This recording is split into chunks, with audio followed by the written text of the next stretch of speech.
Today's episode is sponsored by B2 Trading Company. Brad Boyer at B2 Trading Company is an award-winning songwriter, artist, and leather craftsman. His grandfather branded his cattle years ago with the B-Bar2 brand in Jim Wells County, and Brad puts the same mark on the traditional handmade cowboy boots and leather projects he produces just south of Houston, Texas, at his home in Friendswood. Brad and his wife Amy founded B2 Trading on faith, family, and authenticity. Brad has put folks in boots like Robert Earl Keen, Tom Russell, Joe Ely, Ramblin' Jack Elliott, Joel Nelson, Ranger Doug, and myself. You can check him out online at b2tradingcompany.com. I'd like to start today's show with an old-time poem by Bruce Kiskadden entitled Between the Lines. And this is just an excerpt of that longer poem, Between the Lines by Bruce Kiskadden. There's something I'm not forgetting, but it's something I could not say. I could not arrange the setting and the scene in the proper way. The air of the desert and mountain, the smoke of the far-out camp, the whispering voice of the night wind and the picketed horse's tramp, the tread of the moving cattle, the song that the riders croon, the swing and the sway of the saddle that goes to the lilt of the tune, the race after wild young horses that beats any hunt for game, the battle of wits and forces until the wild brutes are tame. That's why I'm giving you warning. There's something I cannot tell. The joy's as clear as the morning. The torture's akin to hell. They never will reach outsiders who were raised in the town's confines, but they're here for the hard old riders who can read 'em between the lines.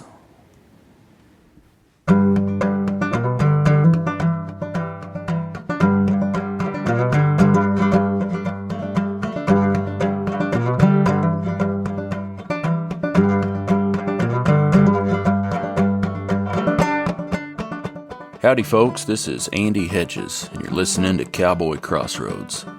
On each episode, I interview a different guest and ask them to share stories and discuss music, poetry, and culture from the working cowboy west and beyond.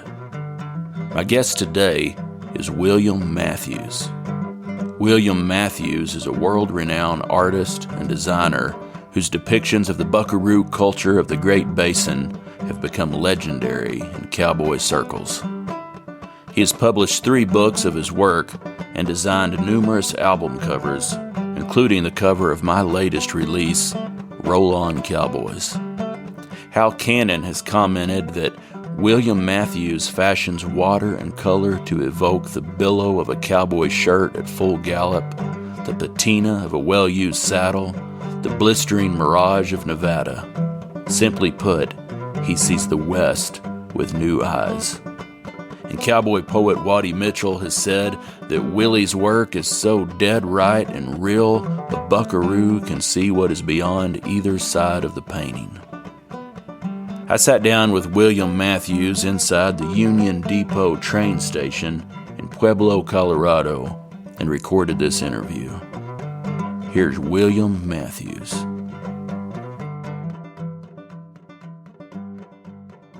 So, I'll tell you, from the beginning, I was born in New York City and lived in Doctor's Hospital and lived in the city for a year and a half until we moved to Darien, Connecticut, and lived a very rural life out there in the suburbs.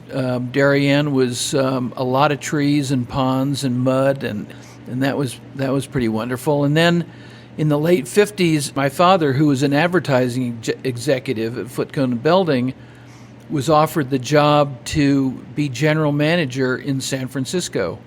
So we left our little house in Darien, Connecticut, and moved to a big fancy house in the center of Pacific Heights in San Francisco. That completely overturned our family and my mother's life, and we never looked back. So I grew up in San Francisco in the late 50s and all through the 60s. I was living really in the country for all intents and purposes, and moved to the city with sidewalks, but it was great. We had a great house, and there were parks, and I was a kid, so I adjusted. It was much tougher for my mother because she was leaving her friends and her world of tennis and all of her friends, her pals, to move out to San Francisco. So my mother was an artist, and we ended up buying a house down in Carmel, down on the beach, and turned the garage into a studio for my mother, who was a portrait painter. And she'd studied at the Art Students League in New York and was trained. But once she moved out to San Francisco, she came under the influence of the Bay Area abstract expressionists and the more modern painters, and that completely turned her around. So she started painting like Richard Diebenkorn and David Parks and the kind of wild modernists that were living in San Francisco. And that was really interesting. She was an oil painter, and I had started painting early on, and being the contrarian that I always was, I started painting in watercolor. I was always a problem and was never interested in doing what I was told, and was always interested in going in the opposite direction that I was expected to go in. But painting became my sanctuary. And when I wanted to disappear from family turmoil, I would go paint watercolor. And I would sit with a pad in my lap and paint, and I would kind of disappear into that meditation that one does when one does a painting. That process has sustained me to this day. There aren't necessarily things that I'm capable of doing that allow me to both produce something and also to disappear into my head. But painting is the one thing that I can do.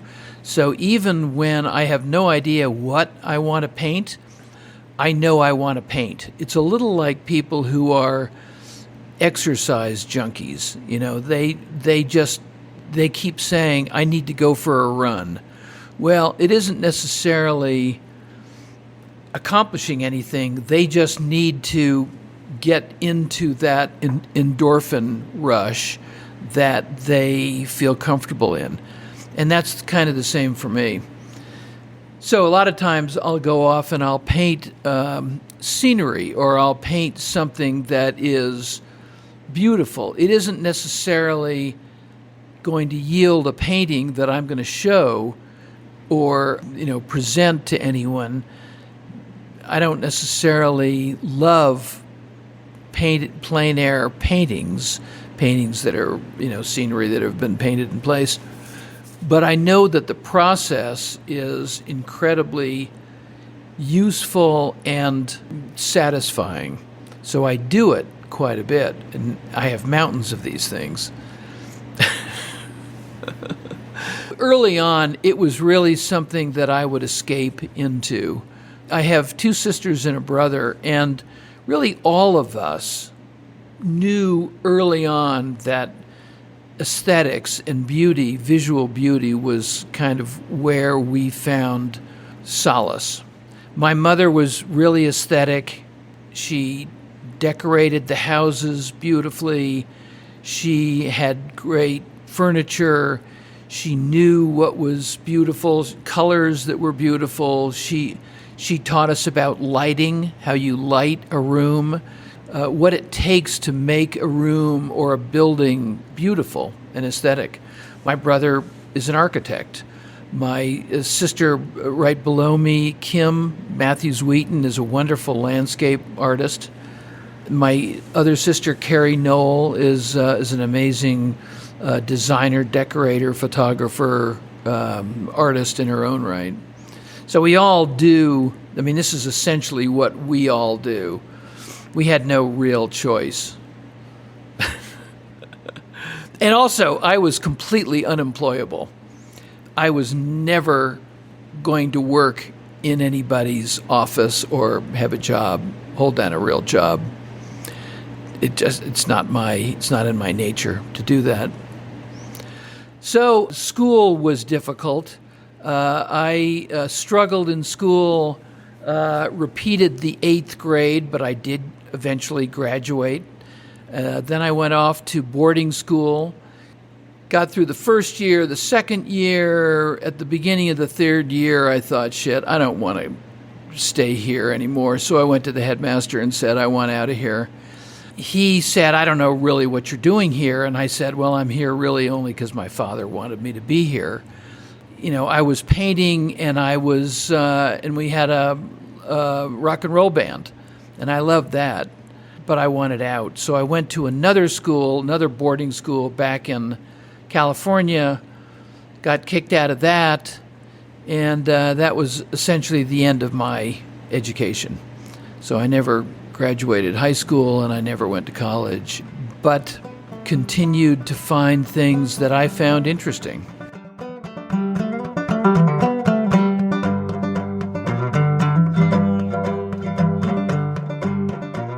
William Matthews' life and career has always been strongly connected to music, and he has painted and designed album covers for the likes of Michael Martin Murphey, Don Edwards, John Hartford, Doc Watson, and Vince Gill. I've always loved music and started taking guitar lessons when I was young. I can't remember exactly. At one point I thought I was 12, but I have a feeling maybe I was 13 or 14. My father wanted to learn how to play the Hawaiian wedding song on the lap steel, and I said, well, I'll go down with you and I'll take guitar lessons. So I started taking guitar lessons. He bailed after about a month, and I kept with it and loved playing guitar. I used to, when my parents had parties, I would come down.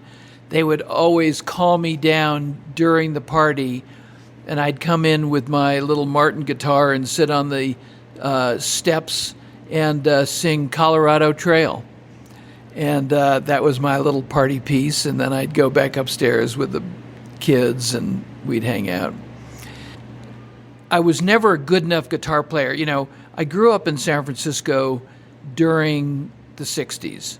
So early on, I started going to rock concerts. And, we'd go see the Jefferson Airplane and the Grateful Dead and Quicksilver Messenger Service and all of the great bands, Janis Joplin. I worked for a while at the Coffee Gallery, where a bunch of folk musicians would play all the time. And Janis would come in after closing hours, often at night, and and I got to know a lot of the people that were San Francisco musicians. Jorma Kaukonen became a great friend, and that was a great crossroads. At a certain point in the late 60s, so I didn't go to Woodstock, but I was a hippie. I had long hair and enjoyed all of the refreshments that we all enjoyed in the 60s. Went to the Altamont free concert that the Rolling Stones played at that turned out to be such a bust. And it was angry and full of really angry people. And that was at the end of 1969. And I remember coming back from that and deciding that the fantasy of the utopian society that we had all dreamt about really was a myth and it was over. And I came back and I cut off my long hair and I decided I was going to move down to LA and try my hand at doing album covers. So in the beginning of 1970, I got a ride down to Hollywood. I had no money and I had no vehicle, and I don't really know what I was thinking, but I got a room on Hollywood Boulevard, a basement room, and unfortunately it was right around the corner from where Janis Joplin died, like a half a block away, and I was right there. And I knew her, reasonably well. It was a very sad moment when I read that she had died just right around the corner. But I knocked on doors of record companies for weeks and weeks. And there was nothing in my portfolio to lead anybody to believe that I could actually do something.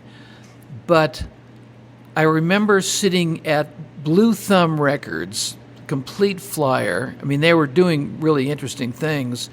And I was sitting across the table, just the way we are here, from two legendary producers, Al Schmidt and Tommy LaPuma. And they were great friends and great buddies. I mean, they're great friends to each other. And I remember showing them these things and them looking at each other and looking at me and looking at each other, thinking and saying, well, I don't know, I really like this guy. Let's give him something, Tommy said. And Al said, well, I don't know, let's give him Dan Hicks and the Hot Licks. And I thought, holy shit, I know Dan Hicks and the Hot Licks from San Francisco. They're one of the coolest bands in the city. So they gave me Where's the Money? They hadn't recorded it yet, but it was going to be a live recording at the Troubadour. So I got, I'd already done an album at Capitol for Leo Kottke called Greenhouse, and I was working on a few bits and pieces. But the first big break that I got was with Al Schmidt and Tommy LaPuma giving me Dan Hicks and the Hot Licks, Where's the Money? And man, I worked so hard on that, and it came out great.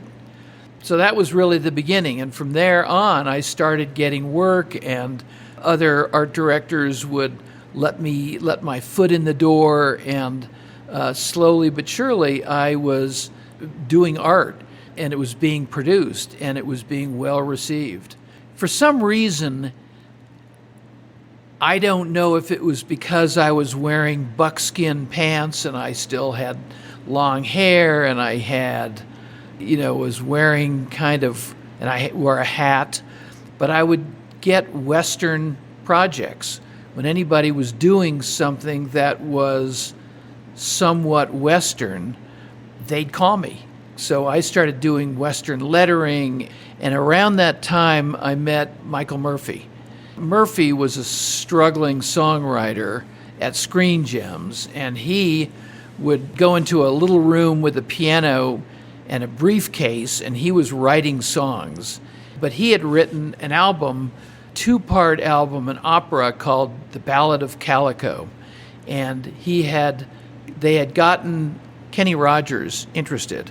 And Kenny had decided that he was going to record this for Kenny Rogers, his band, the first edition. And Murphy asked me to do the cover. So that necessitated going out to Desert, going out to Barstow, and going out to the town of Calico. And it cemented my friendship with Murphy, and it also kind of solidified my focus on Western projects. After a while, I got burned out in being in Hollywood. I mean, living in Hollywood was not pleasant. I'd grown up in San Francisco. Moving down to LA was considered, an insult. And I wanted out. LA at those days was really polluted. The air was bad. I didn't have any money. I was living in a back alley over a garage, and it wasn't much fun. So I built a camper on the back of I had at that point bought a pickup truck, and I built a redwood camper at a friend's house out in Topanga Canyon over a period of about 6 or 8 months. A guy named Joel Bernstein, who was a wonderful photographer and was doing all the photography for Crosby, Stills and Nash and Joni Mitchell and that whole group. In fact, right next door was a little red house, a little, really a cabin that had belonged to Woody Guthrie. And Will Geer had inherited that when Woody died.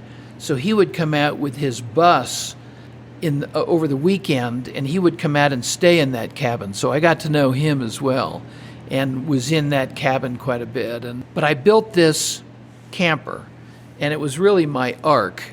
And after 2.5 years, I packed up, got rid of everything in LA, and I just started driving. And I ended up went to New Mexico, saw some people, ended up in Denver. And there were friends of mine in Denver that convinced me to stay. It's long and convoluted, but I ended up going up and visiting a friend in Steamboat Springs. Loved that. Came back. I had already had a studio. I bought a bunch of canvas and I sewed a teepee.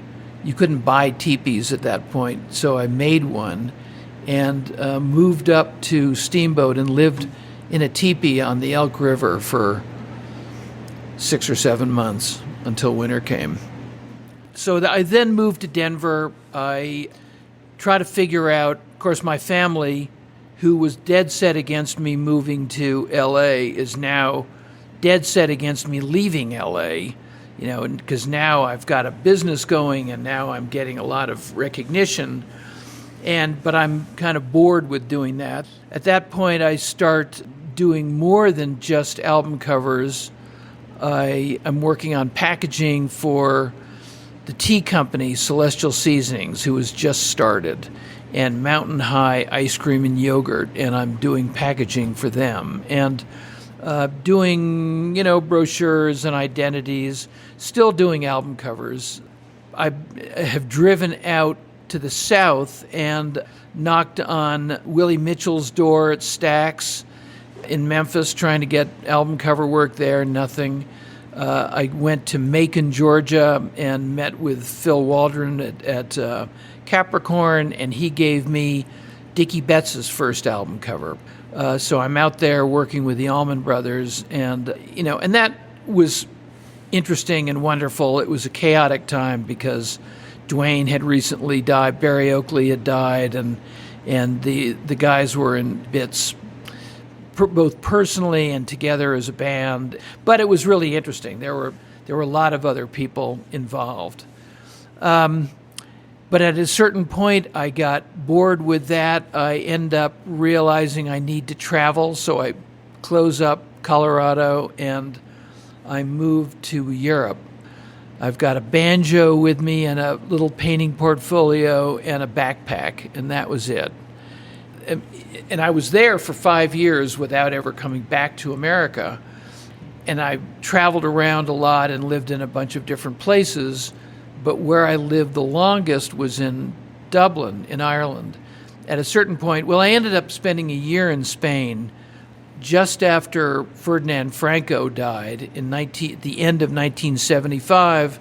I was living in Oxford, England, and I decided that I wanted to go to Spain and see it in this raw state, because it had not changed, grown in all the years that Franco was dictator, like 50 years.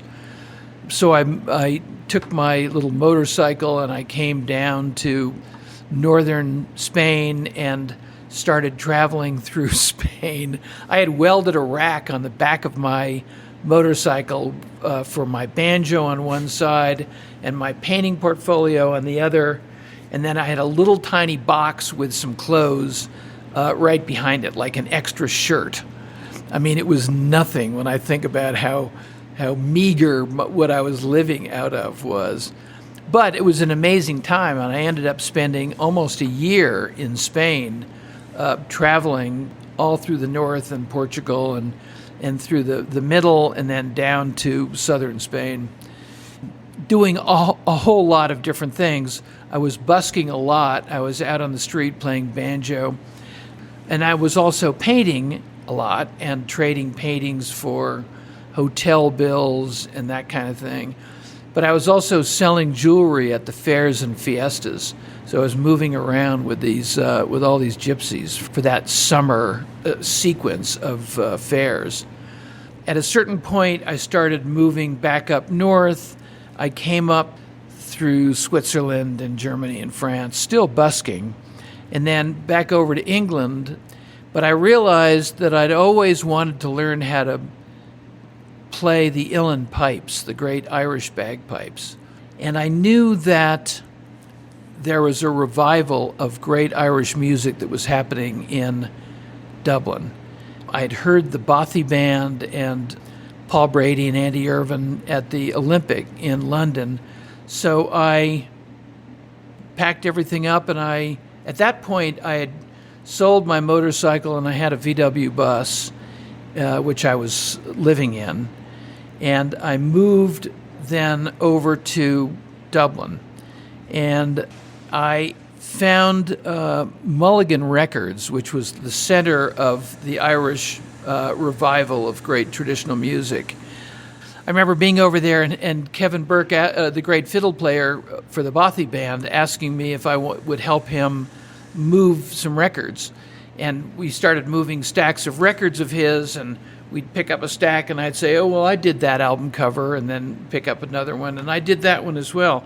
And he had about 6 albums in there that I had done covers on.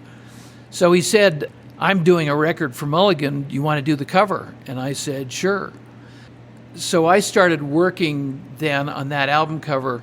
I was also going down to the Uilleann Pipers Club every Thursday night down on the Liffey in the old Plasterers Union. This was a 3-story building that they used only one night of the week. So I asked the guy in charge, I said, is anybody upstairs? And he said no. And I said, would you mind if I rented the second floor for my studio? And they said, well, we'd love to have you here. You can have it for free. So from then on, my studio was in the Pipers Club in Dublin. So all the great pipers would come in and play. And every Thursday night, I got to meet all these young kids who are now the great pipers of Ireland. And, a lot in their little shorts and sitting on benches with their practice sets. And now these guys are really the greatest pipers, and some of the greatest pipers that Ireland has ever produced. But I was in Dublin for 2.5 years, almost 3 years, doing album covers, really for all the great albums that were coming out. It was an amazing time.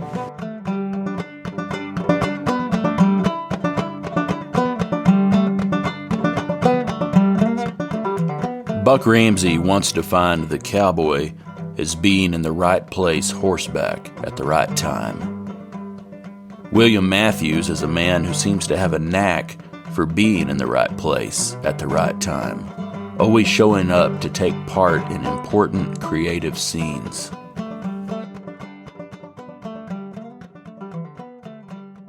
Being in San Francisco in the 60s was an incredible moment.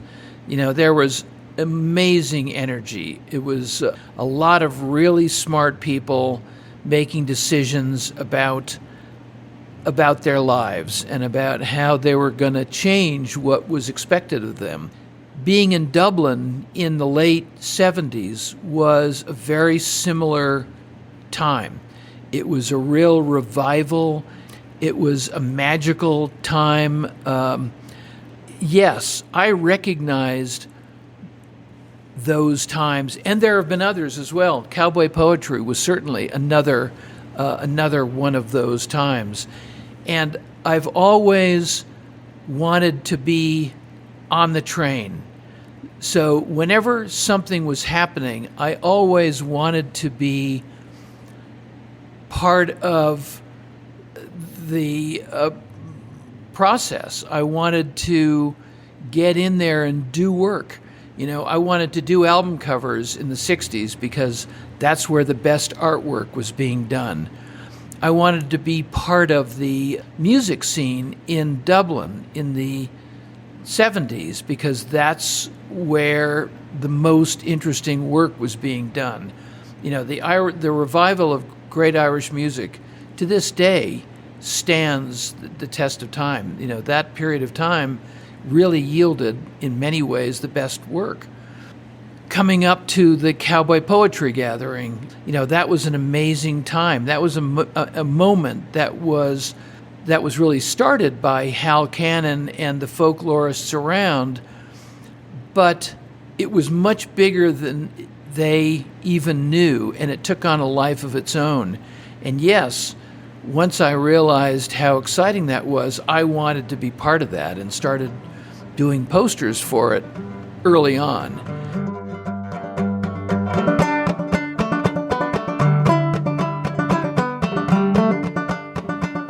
In an essay in William Matthews' book, Working the West, Annie Proulx wrote these words about William Matthews. A great deal of art criticism is concerned with labels, influences, categories, and connections. It is not so easy to pigeonhole William Matthews. He is not in the Western art tradition that still finds value in Remington's and Russell's storytelling action paintings. Nor does he fit into the post-Western camp whose artists are more interested in transforming or moving beyond that tradition. Matthews' art is Western because of geography and subject matter. But if his buckaroos, decent, upright, graceful, are closer to the mythic ideal of the noble cowboy than the world of dismounted, money-driven urban lives, it is because that is how his subjects see themselves. So I moved back to America at the end of 1979. So in January of 1980, I found myself in America adrift. I had no idea kind of what I was doing. Many of my friends, I was 30, and many of my friends had careers, and they had wives and children, and they had businesses, and I had nothing. I had stories, and I had been around the world, and I had done a lot of really interesting things, but I didn't have any money, and I didn't have any sort of obvious trajectory for a career. I got a job in an ad agency running a design studio. That didn't really work very well. Then I started a studio again with a great friend of mine, Hans Tainsma, who was a designer of magazines and books, and he wanted to really focus more on books. So he and I had a design studio, and his first big project was called Cowboy, the Enduring Myth of the West, which was written by Russell Martin. And it turned out to be a big, thick, wonderful book. And in it, Hans started looking around for the great painters and photographers. And in doing that, he brought in Bank Langmore and Jay Dessard and Kurt Marcus and a number of guys who were not just photographing cowboys, but they were really sophisticated photographers, and I recognized how good they were. Kurt and I got along particularly well. He lived down in Colorado Springs, an hour away, and he was the assistant editor at Western Horseman magazine. He'd been an Army paratrooper and had gone to West Point and then became a conscientious objector, and in the process was stationed at Fort Carson, where he met the daughter of Dick Spencer, whom he married, and eventually started working for Dick at Western Horseman. Kurt and I just became great pals early on, and I would come down and we'd have lunch together and he'd show me around. And then Hal Cannon and Waddy Mitchell started the Cowboy Poetry Gathering. And Kurt had been out photographing cowboys for Western Horseman magazine for a year, 2 years, and had discovered the buckaroo culture in Nevada. and had decided those were the most interesting cowboys for him. So he started going back and forth to Nevada and going out to these really obscure ranches. And of course, I was seeing the photographs and I thought, these are marvelous. I mean, these are fantastic photographs. So Hal, with Waddy and with a number of other people, started the first cowboy poetry gathering, and Kurt invited me to come down for it. But he invited me like a week ahead of time, and I couldn't drop everything. But I did come to the second one, and Kurt started introducing me to guys, and Waddy and I got along really well, and Waddy invited me to come out to visit him at the church ranch. And so that became my first introduction. So I came out and spent a week, and I think I took a banjo or a guitar or something, and paints, and started painting these guys. And what I found interesting wasn't necessarily the romance of the West. I had not grown up on a ranch in the West. I'd grown up in San Francisco. I went to camp, and I rode horses, and I had been around horses, and I'd watched Roy Rogers on the, like all of us, but I'd never been out to a really big ranch and been around cowboys who are pretty rough and ride every day and live that life in an authentic way. So when I went out to visit Waddy, it was really an eye-opener for me. And I started asking him all kinds of questions. And I asked him, about different guys. And he said, well, you need to go down and see Martin Black, who runs the Gamble Ranch. And you need to go over here and see Larry Schutte, and who's the Quarter Circle S. And there's, so he gave me the names of a bunch of guys, and I would go out blindly and started meeting these guys, and I realized that they were fantastic, and they had, were very welcoming, and they were warm, and I really enjoyed being with them, and they answered questions of mine and took me out, and in some cases took me out horseback. Other times I'd follow along in a pickup truck, depending on the country and kind of where we were going, and I would take pictures, and I would bring paints out and sometimes paint out there. Other times I'd take pictures and come back and paint, or sometimes I'd paint in the evenings and what I'd seen that day,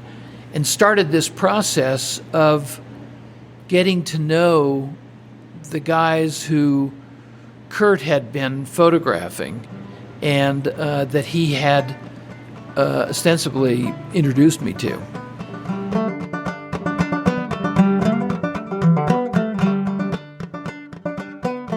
Well, it's interesting. Growing up and being a hippie in the 60s in California, we were all really influenced by a book that came out called the Whole Earth Catalog. And it was done by Stuart Brand, who basically collected all the information around us and put it out into a thick, soft cover magazine called the Whole Earth Catalog that was updated every maybe 18 months. And it included how to grow your own food and how to rebuild your carburetor and how to re-roof your house and how to, store food for the winter and how to, basically how to live a life that was sustainable and all-encompassing. And so the goal for all of us was to learn how to, all of us children of the 60s, was to learn how to live independently of society, how to live out on land so that we could, take care of ourselves when Russia dropped the big one, or when Now, of course, it seems so naive, but in the 60s, it seemed like the world was heading off a cliff. And now, of course, it's hard to deny it. But so the goal was to know how to do all of these things. Well, the first people that I ever met who could actually do all these things were the buckaroos. They actually knew how to rebuild an engine. They knew how to build a house, fix the stove, cook dinner, doctor a horse, fix a broken leg for somebody who had a wreck. All of those goals that we had wanted to achieve in the 60s, here were the guys who actually were capable of doing it. So the thing that I found most compelling when I started to meet these guys was that they were exactly the kind of man that I wanted to be. They had all these qualities that I wanted to know and I wanted to learn. And I wanted to figure out how they'd learned it. And the more I spent time with them, the more I could see how this happened and how they had learned to take care of themselves in a way that was more than learning by rote, but learning how to solve problems. And I think that was, for me, the most compelling quality. Certainly being around horses and seeing what great horsemen they were, which usually translated to the kind of people they were and the way they treated each other equally. I mean, in other words, the fact that they were so thoughtful about their stock usually meant that they were thoughtful with other people. What was the visual aspect of what you were seeing that made this such a compelling subject to paint? Well, the buckaroos are an elegant lot. They wear beautiful hats that are usually cocked to the side and sort of a jaunty look. They have beautiful silk neck rags and white shirts. They have, usually beautiful silver spurs and bits. Their horses are usually dressed beautifully, great saddles. A lot of guys make major investments in their tack. Maybe hesitate getting a new set of snow tires.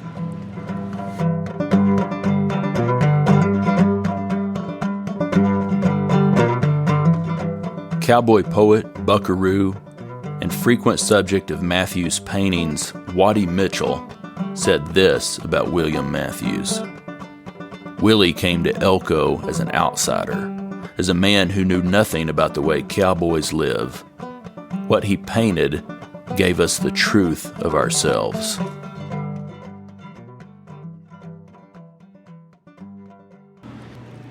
I hate to kind of, repeat myself, but I have been drawn to come back to Nevada over and over again, year after year, in different seasons, and to spend time with that same group of men and some women.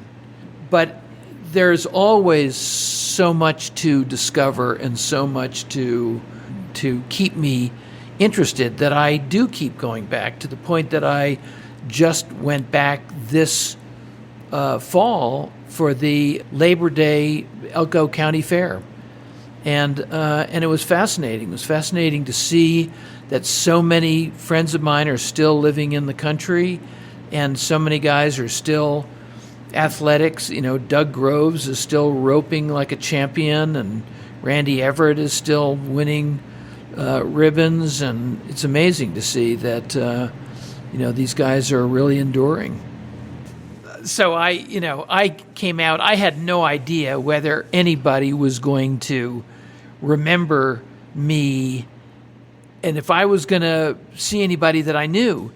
And I got out there first thing on Thursday morning, at 7:30, and there were a bunch of young people out cutting out calves, and I'm trying to be as anonymous as possible, and I'm way down at the end of the arena, quietly just paying attention. And about 5 minutes in, this young person rides up to me and said, "Mr. Matthews, I don't know if you remember me, but I'm Katie Groves, and I haven't seen you since I was 8, and you used to come out and see my dad all the time, and now I'm married and live in Spring Creek and have a couple of kids, but I just wanted to come over and see if that was you." And I said, "Well, thanks, Katie, And she said, I said, I'm so surprised because I didn't think anybody was going to remember me. And she said, "Oh, out here you're kind of a legend." And I have to say that was a very big surprise. It was not something that I was expecting at all. So, and then another guy came up, and so during the entire fair, people kept coming up to me and introducing themselves. Some of them were friends, some of them were people who just, kind of knew who I was. But I mean, it was really a surprise because I'm used to living a very anonymous existence. And I have a family with a lot of kids who make sure that I, stay very humble.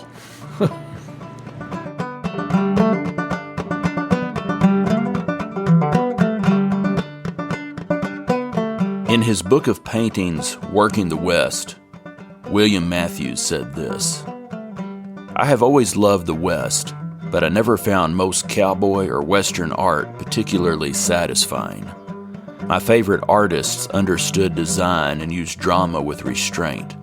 A lot of Western art felt fabricated and staged, with overly dramatic and heroic narratives. My experience has shown me that ranch life mostly consists of quiet, solitary work. Somehow, that seemed more inspiring to me."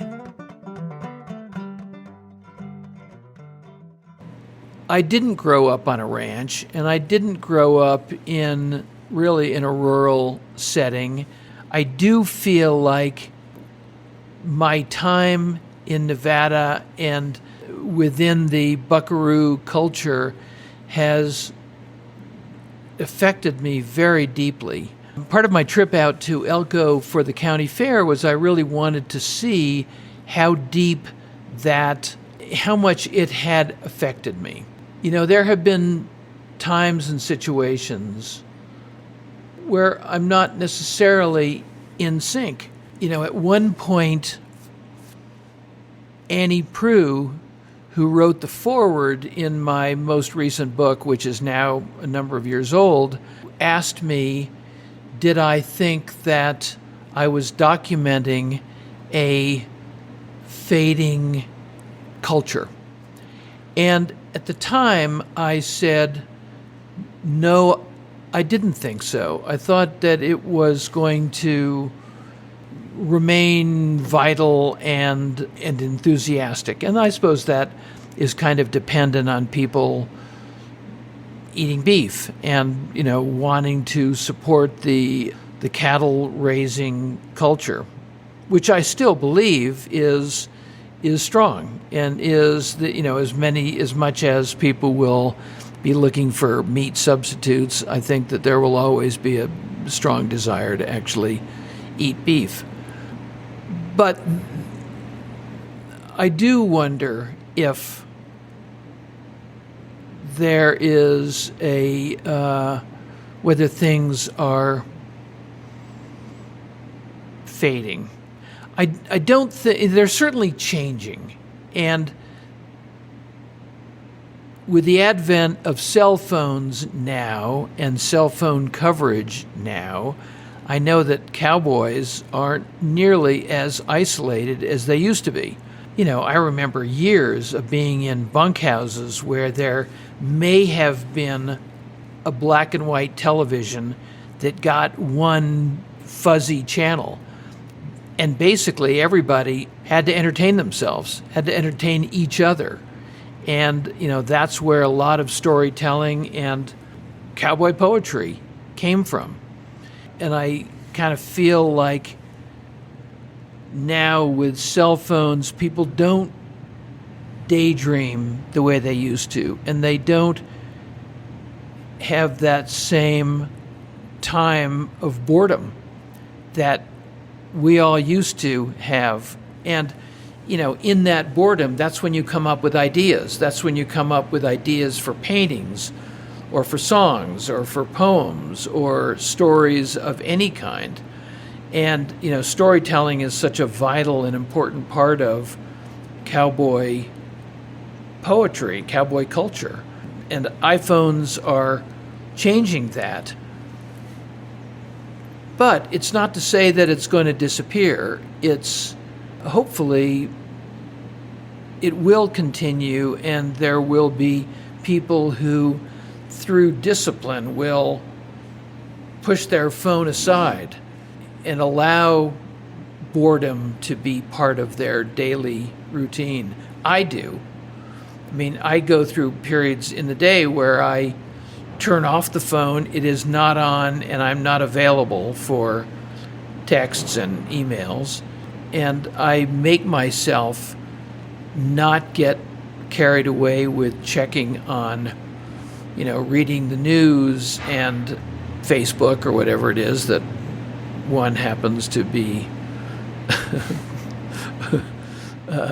distracted by. And I think that hopefully that's something that others will also realize is a positive thing when you push the phone to the side.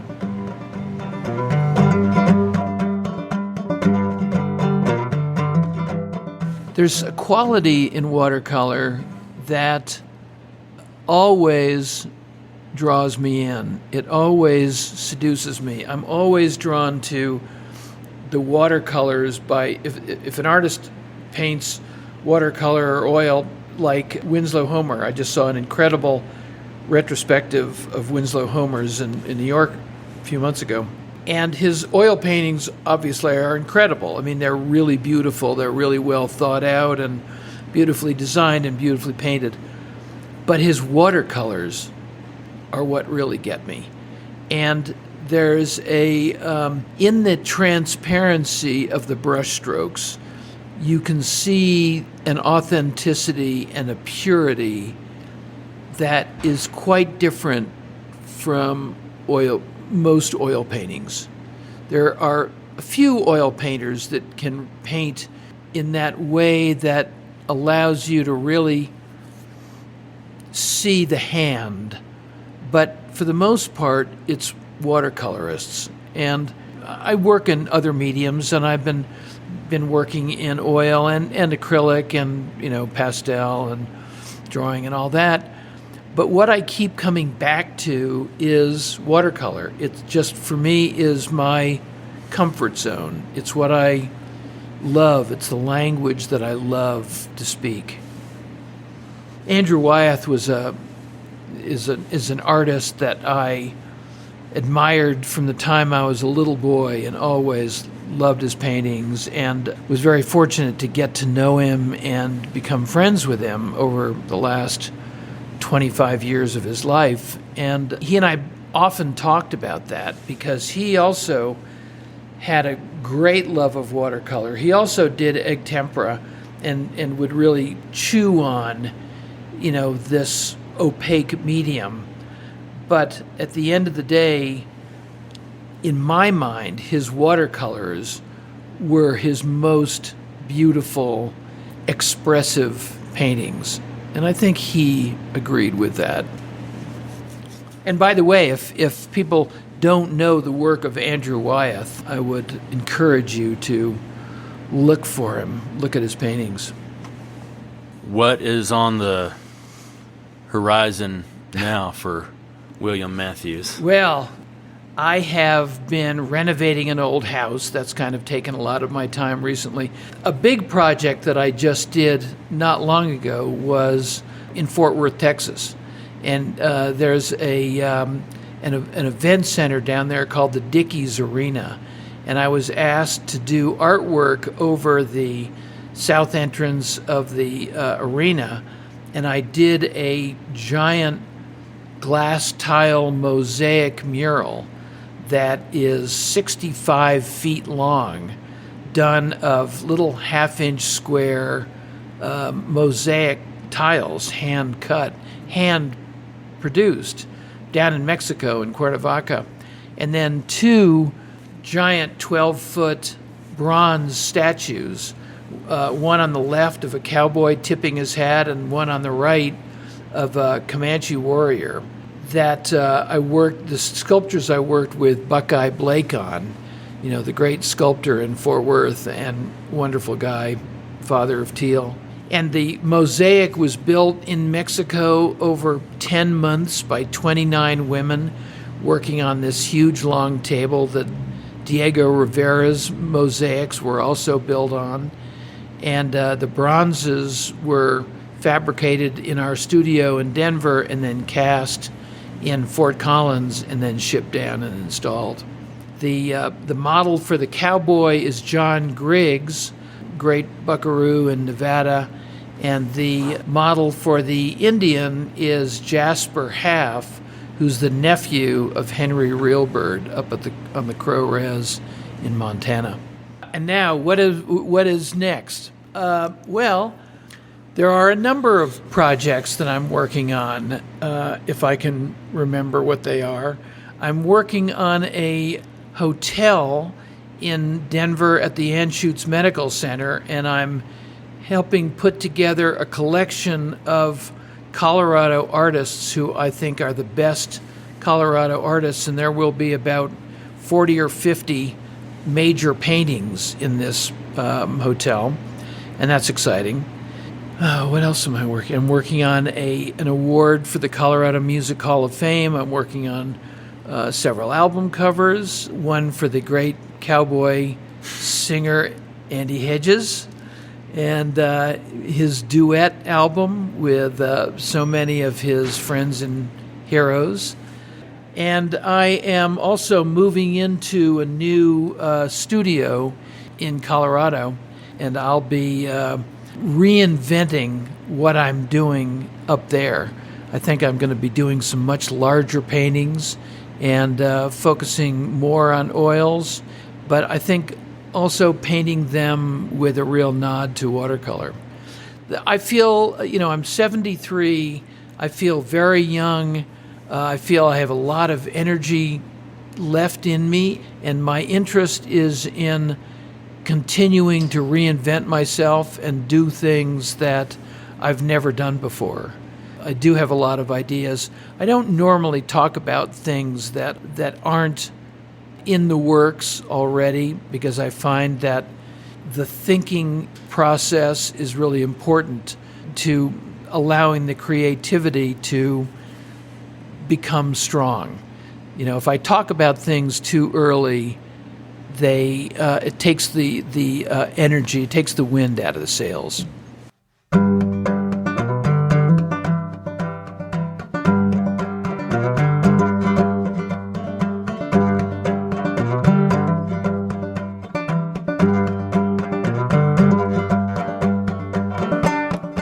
All right, folks, that's it for today's episode. I'd like to thank William Matthews for taking the time to visit with me. You can find out more about William Matthews at williammatthewsstudio.com. I'd like to thank Brad Boyer and B2 Trading Company for sponsoring this episode. You can find out more about B2 Trading Company at b2tradingcompany.com. I'd like to thank Hal Cannon for playing the Cowboy Crossroads theme music. You can find out more about Hal at halcannon.com. I'd like to thank my Trail Boss patrons Bob Kelly, Chris Ryden, and Scott Anderson for their support of this episode. If you're enjoying Cowboy Crossroads and would like to help me keep it going, you can become a patron at patreon.com/Cowboy Crossroads. That's patreon.com/Cowboy Crossroads. You can also make a donation on my website at andyhedges.com. If you'd like to contact me with a question or a comment or a story, I'd love to hear from you. Send an email to andy@andyhedges.com. Thank you for listening to Cowboy Crossroads.